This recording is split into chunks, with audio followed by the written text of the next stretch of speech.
Hello, everyone, and welcome to Coffee Convos here at Reset. My name is John, and I have my friend Judy Collinsworth here from the Folsom Historic District. Give her a big round of applause. I love saying your name. You know why? It sounds like a character on Downton Abbey to me. Hello, Judy Collinsworth. It sounds a lot more proper than it should. I like it. Collinsworth part is a little cumbersome. Yeah, no, I love it when they cut off the H and it just my mail comes to Judy Collinsworth. That's always a favorite. Oh, well, I talked to Siri earlier today and I said, call Judy Collinsworth, and it said I didn't have Judy Collins in my directory. And I thought, well, that's weird. She cut off the whole Worth. And that would be great if I could actually call Judy Collins, because she's an amazing She artist. would be more interesting. No. She would sound better on this. You're not going to sing for us today? No, that would be an absolute no way. Okay. Judy, tell us what your official title / role is with the Historic District. I'm the executive director for the Folsom Historic District Association. So we are a property and business association here in the Historic District. And a lot of people confuse us with the Historical Society, the Chamber, the city. We're not sure really what we do, but we're all about the businesses here and the properties and historic Folsom.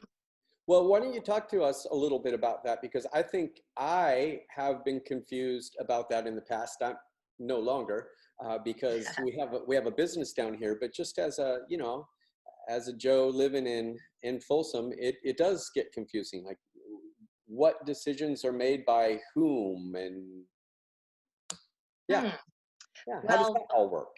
It all, there's a lot of different moving parts, but when it comes to our events and our marketing and things like that, those are handled through FHDA. Okay. If it has to do with paint color or changes to a building, it goes through planning at the city and then goes to our historic commission for approval. And then, of course, when it comes to new businesses coming to town, the chamber is always a big part of that. And fostering those new businesses. But I also like to be a part of that because we are all about getting great businesses here and keeping them here in the historic district. Yeah. What's your favorite business? No, I'm joking. Well, I love them all equally, right? Of course you do. Of course you do. Now, your office is actually right down here in the historic district itself. Yes. I am on Sutter Street at 915 Sutter, Suite 110. And I love it when people pop in to see me. It's nice because otherwise I'm kind of secluded down here. So you're down in the area known as the Whiskey Row Lofts.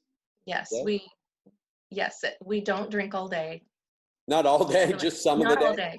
Yeah. No, it's actually It's a great office space down here. I love it. There's been many things on this piece of property through the years. I guess just automotive shops and motorcycle shops. It used to be a blacksmith here in this location at one time, but right now we have office space down here, and then above us are the lofts. So a blacksmith location? Yes, how about that?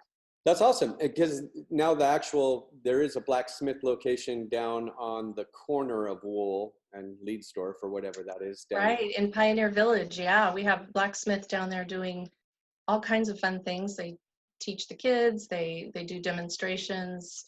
Anytime Pioneer Village is open, you'll typically see the blacksmith in there working. Okay, good. Well, yeah, that's fun. It's fun to see them down there doing that thing. Tell me then, what is a typical day for Judy Collinsworth? What does a typical day look like? Oh dear. At the office. What I love about this job is that no 2 days are alike. Every day is so different, and a lot of it's kind of driven by my email, because things come up with merchants and I need to kind of chase down a rabbit hole, or but I spend a lot of my time planning events. We do have a lot of events here, and sadly, all of our May events went away. We're still kind of on edge about June events, but so, you know, that I spend a lot of time behind my computer. I spend a lot of time out in the district, and I spend, at least in the past, I've spent a lot of time with committees and meetings Hmm. district. So, and all Yeah. over the place. What's your favorite part of your job? Well, the problem is I love it all. I really do. It's a job that I have absolutely adored, and I spend a lot of time here because I, you know, I love spending time with our merchants. I love getting to know them and getting to know their businesses. I'm really enjoying our board. We have just a really dynamic board that they're all just very, they're just friendly and outgoing, and they understand the district very well because they either own property here or have a business here. And so, you know, it's a hard question to answer. Yeah, yeah. Is it a big board, and is everyone paid on the board? Is it part volunteer? How does that work? It's 100% not paid, Okay. unpaid. And it's made up of, like I said, property owners, business owners, and then we do have a city appointed board member, which is Christine Brainerd. She's a director of communications at the city. And then we have Darren Brock, who's he's also appointed from the Historic Commission. Okay. So we have just a wide range of folks, and it's just a great time to hash out ideas and make things happen for the district. Do you have a favorite event that you put on down here? There's a lot of events, but do you have a personal favorite? Well, I'm not sure. I think I might prefer the tree lighting above all the rest, just because it's so magical with all the twinkle lights are in the trees, and we have horse and carriage in the streets, and the streets are all shut down just to pedestrians, and we make it snow off some of the balconies in the district.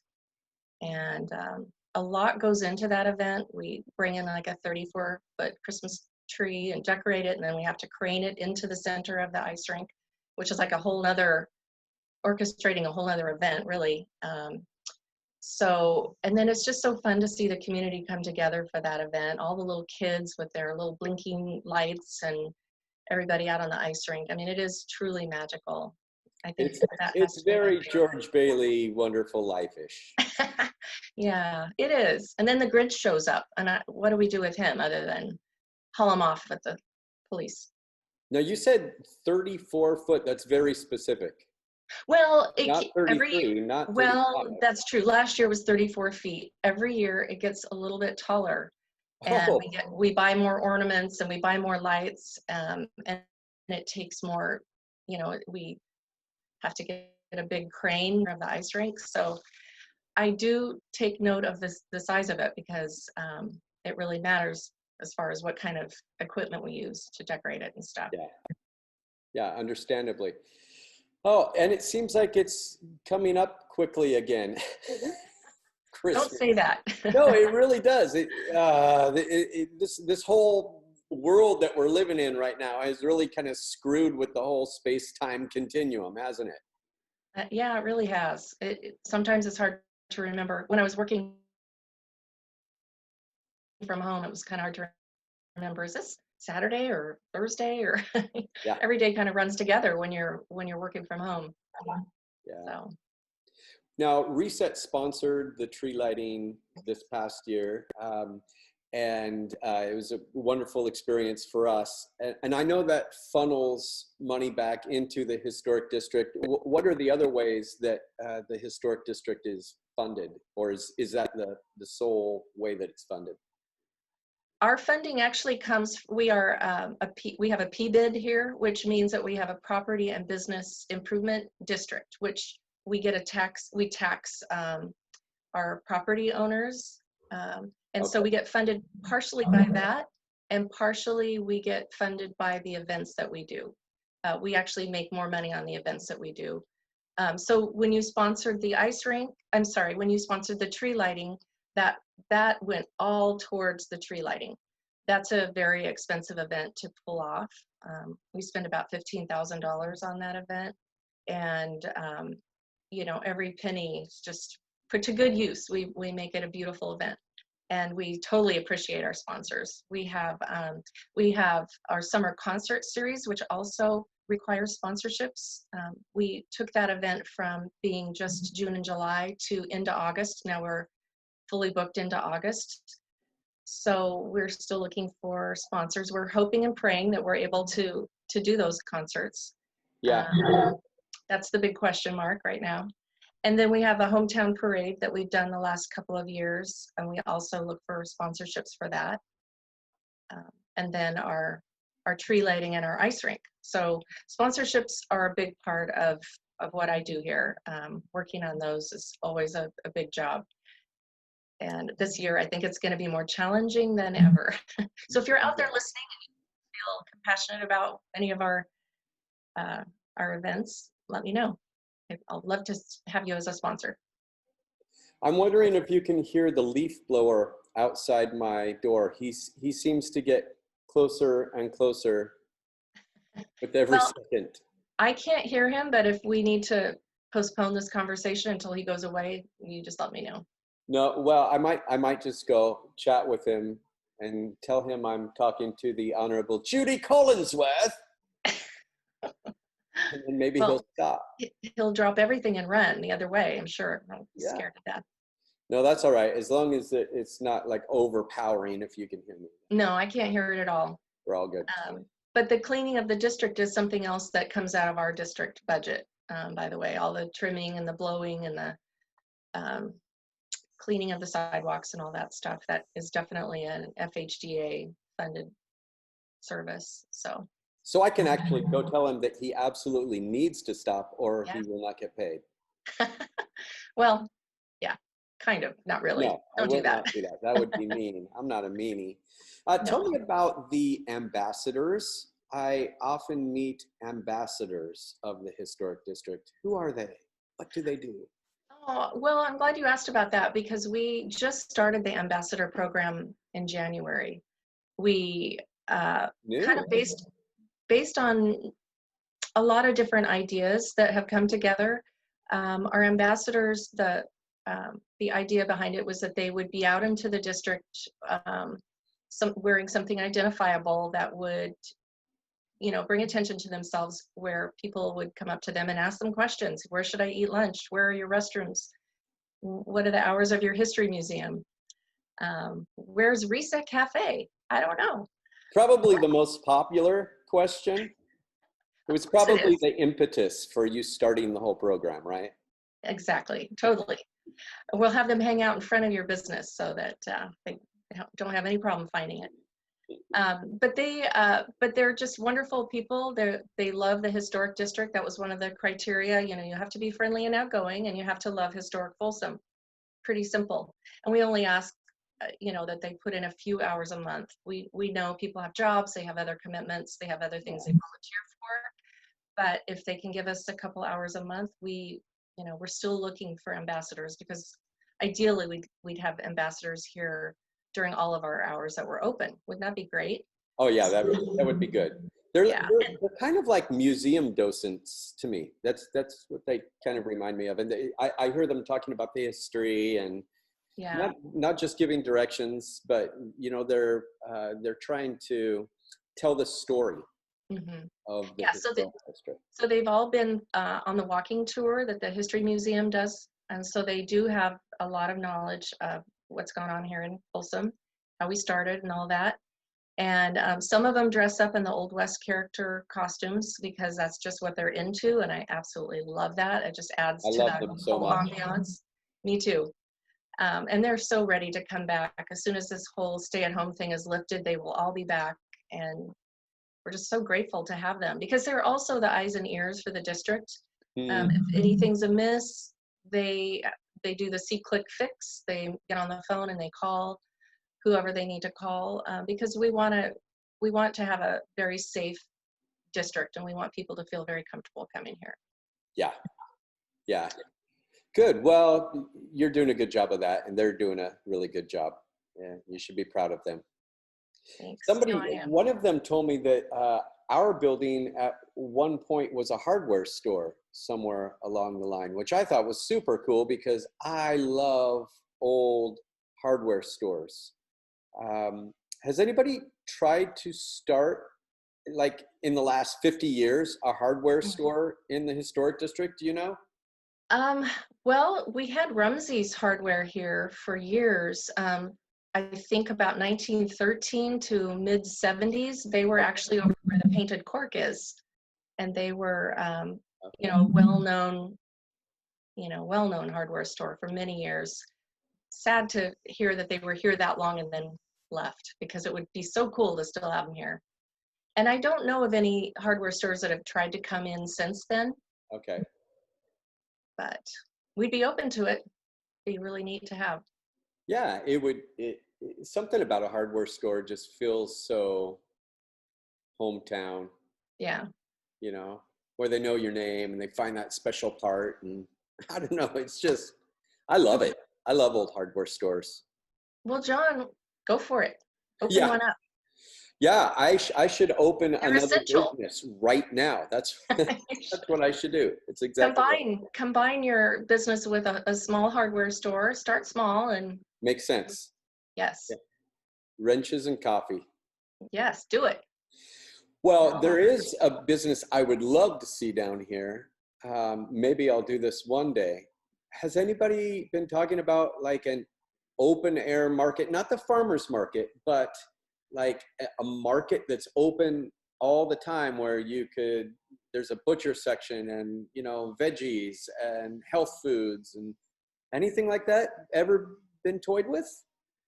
There has been a lot of talk. I think everybody would love to see that here, and just finding the right space and the right retailer. But yeah, I think that is a dream a lot of us have for this district. And I do know that there are 2 new properties coming up within the next few years that might house something like that in the future. Okay. So I think it's going to happen. Oh, that would be great. Yeah. I would I'm love not sure to the magnitude of having a butcher, but you know, a lot of variety and a lot of cool stuff. So, Yeah, well, we spent some time in Michigan, and Ann Arbor, Michigan has a couple of these markets, and man, I could just stay there all day, getting the fresh flowers and like it's a one-stop shop, right? yeah. Yeah. Um, it feels very provincial life, very, you know, first few minutes of Beauty and the Beast. Well, we don't want it to be a one-stop shop, because then they wouldn't make it down to the rest of the district. Yeah, yeah, yeah. But you know what? I mean, there's something for everybody. Yeah, Yeah, yeah. It's well, that's good to hear that something might be coming down the line like that. Now, I think so. When Tawny and I were youngsters, we used to come down to Old Folsom. That's what we called it, Old Folsom. It seemed like everybody called it Old Folsom. And then there was a change in the vernacular, I don't know how many years ago, and everybody started saying Historic Folsom. We were away for a few years and came back. Was that a legit change? Was that like a movement to change the name? I'm not sure if it was a movement, because I'm with you. I have always called this Old Folsom. I grew up in Orangeville and came here a lot as a kid as well. And actually, when I interviewed for this job, they corrected me and said, "Oh, we call it Historic Folsom now." Like, okay. So I never really heard, but I did look into that because I was curious myself. And apparently, back in 1964, the Planning Commission changed the name to Historic Folsom because they thought it would be better for tourism. Oh, So, but I think it took a lot of years before they really kind of started embracing it and changing the name and calling it that. yeah, So, apparently so. Okay. yeah. I just heard myself say okay, and I've been watching these interviews back, and I realize how many times I say okay. So you should probably find me. If it's because I'm not, you know, I don't interview people all the time until recently. So you should find me, and maybe you could get a sponsorship, just $1 for Oh, every time I I say. like that. I like that idea. Okay, we just need to find a good sponsor that's willing to do You that. said okay. Okay. What do you dream for the historic district? Oh, wow. Well, it's already such an awesome place and people already adore it. And I just love that about it. But I have to say, we have some pretty big aspirations. First of all, we are working very hard on getting a shade structure over the amphitheater. I don't know if you know that, but I did know that. Now you're working hard. I thought it was like a done deal. It's not a done deal, or? I don't think anything's a done deal until you see Sure. construction happening. But between a few of our events, Sip and Stroll and Spirits, Brews and Bites, we've raised quite a bit of money. And then we got a SMUD sponsorship, which was exciting. So we have Good. what we think is a pretty good chunk of money, about $60,000 to go towards this shade structure. And so it's in the works. It's being drawn up right now. It's actually, I think it's complete. The drawing and is done, and they've taken it out to a few contractors to get a bid. So we were really hoping it would be done by May 1st, but obviously this is, that date has come and gone. It's just the way it is with construction and whatnot. But so along with the shade structure, another couple of things that we would love to see here is maybe lights overhead, strung lights over the streets would be beautiful. Just a beautiful addition. But there's a lot that goes with that. I've met with several lighting contractors, and our light posts are just not quite tall enough. And our building, it would take every building owner to agree to having, Light bulbs put into their building. Yeah, and so that's kind of a long-term goal. Another long-term goal is to have an interactive fountain in the plaza. Wow. So yeah, wouldn't that be cool? So Yes. we actually had planned a fundraiser for that on May 9th, just last weekend. It's been in the works for a long time because FHDA really would like to see this interactive fountain happen. It was all plumbed for it, apparently, back during redevelopment, but then when redevelopment funds were taken back by the state, they decided to just kind of leave that part alone and not complete it. So our goal is to complete that and get that up and running, because that would be such a draw in the summertime when it's so hot here. And oh yeah, so that so is more sponsors for that. Yes, well, good. So if somebody wants to sponsor any kind of an event, how do they do that? What's the easiest route? Well, the easiest route would probably be to go to our website, and there's always sponsorship information by every event. Good. I shouldn't say always. I don't have that sponsorship information up yet for like the ice rink yet, but I do have it for the parade and I have it for the concert series. But you can always just email me directly, judy@historicfolsom.org, and those kinds of emails always make my day. So I can always send out paperwork, and we can always customize sponsorships as well. If anybody wanted to sponsor all of our events at some level, that would be fabulous. We're working on a global sponsorship form for that. That's a good idea. Yeah, because we do have a lot of events here. We put on close to 20 events, and that doesn't include our weekly farmers market and all the days of our of our ice rink, and so we have close to 200 days of activities here a year. Wow. Yeah. Plus we are the ones that put this out. I don't know if you've seen it. Well, you've of course seen it. I've seen it. Yes. But it's our directory, which has everybody in it, and all of our events are listed. And it's a great way to kind of find your way around the district if you come here. So. Yes, it was hard to know how to categorize us for that flyer. I know. Coffee, I know. It's wine, beer, restaurant. I know. We need a brand new category that is all inclusive. And hardware. Don't forget that. And hardware, absolutely. Yeah. Okay, if you had to, I said okay. If you had to choose between coffee, wine, or beer, you can only drink one thing for the rest of your life: coffee, wine, or beer. What is it? So I'm either going to be all hopped up and wired or totally mellow. I Yes, go with wine. I love wine, and I used to work in a winery and have yeah, I'd have to say wine. It's hard because I love coffee too, and beer is very refreshing. I love beer, but wine would be my go-to. that's good. Did you work in a tasting room or were you a vintner? No, no, I worked on the event side. I did all the events for a big winery, and but you get to know wine very well when you work in a winery. Yeah, So yeah, they you have to they do like, that. yeah, that's yeah, exactly. Part of the job. Got to do some homework. Got to learn about their wines. Tell us about your family. A family? I have a wonderful family. I've been married 37 years to Frank. We met when we were very young. We actually got engaged, believe it or not, on Sutter Street back. Oh, that's classic. Isn't that hilarious? So funny. It happened a long time ago, and it wasn't like a big momentous thing. I knew I was getting engaged, but I had forgotten about it until my interview, and I was sitting at the window, and I said, "Oh my gosh, I actually got engaged just right out there, right on."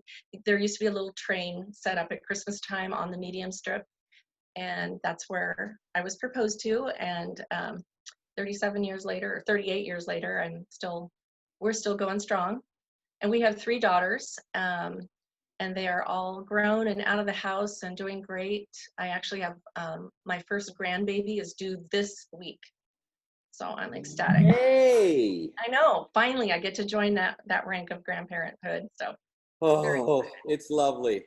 yeah. I've heard it's just amazing.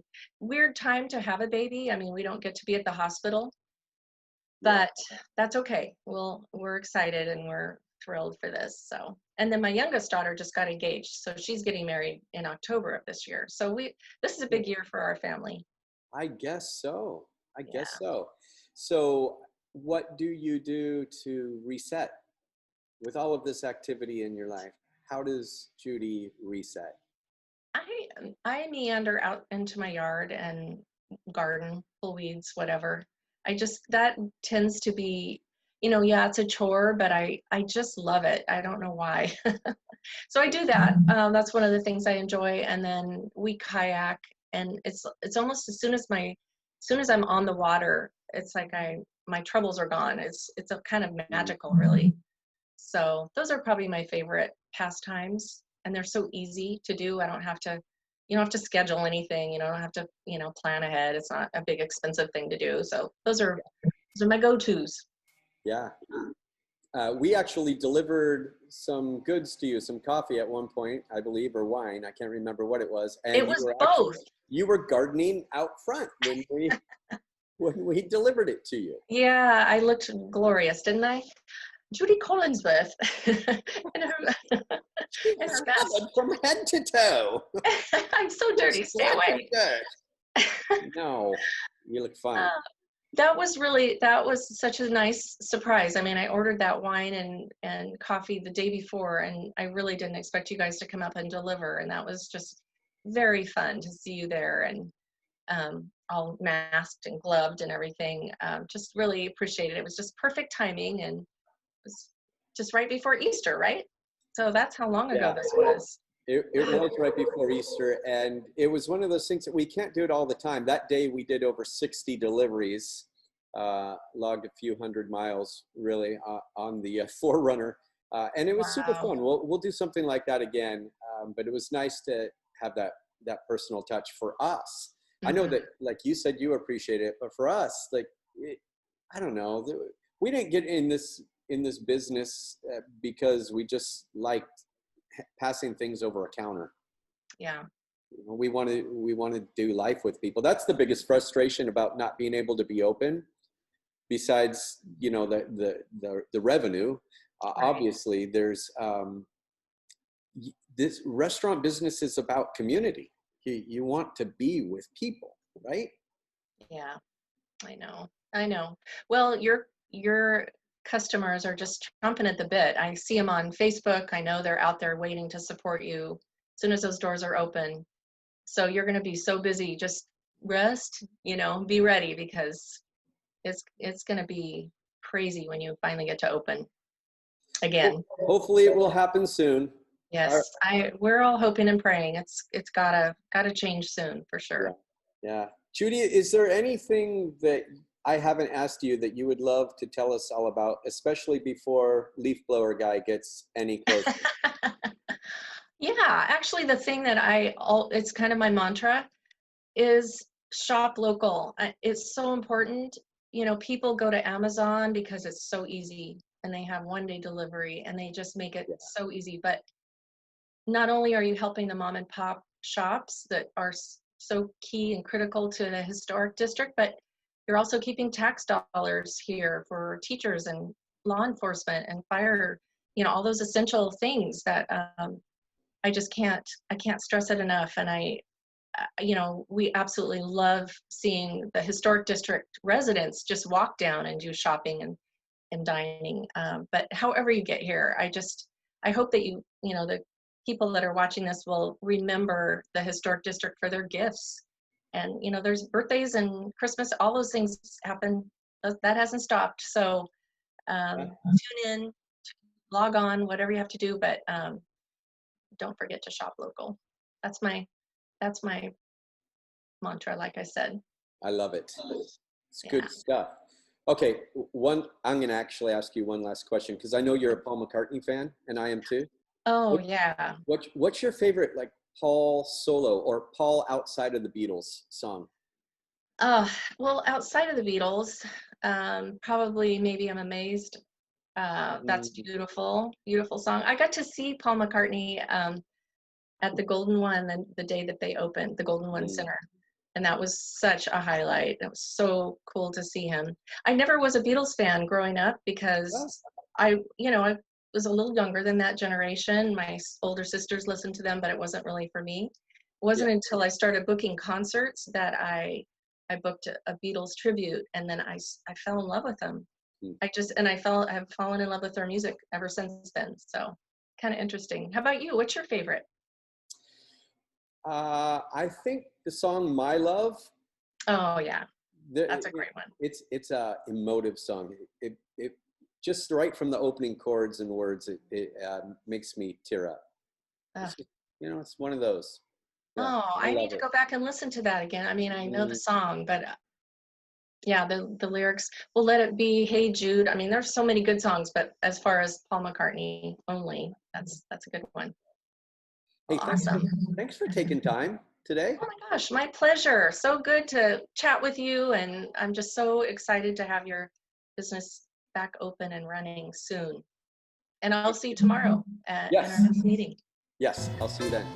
Awesome. Thanks so much. Bye, everybody.